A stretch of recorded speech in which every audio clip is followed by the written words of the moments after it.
এটা হচ্ছে আমাদের গ্রামের পুকুর।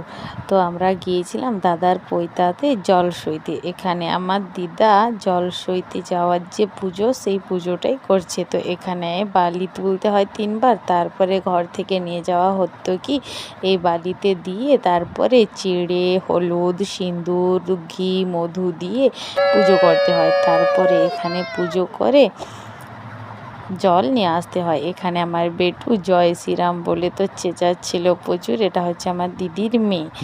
তো এখানে পুজো করা চলছে, আমার দিদির সব কিছু দেওয়া হচ্ছে।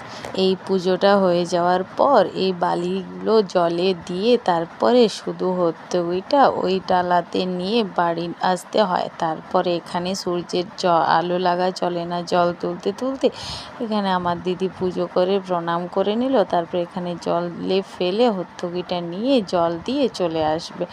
তো তোমাদের ভিডিওটা কীরকম লেগেছে অবশ্যই জানিও, আর কাদের কাদের জল সইতে যাবে এই পুজোটা হয় অবশ্যই কমেন্ট করে জানিও। তো টাটা।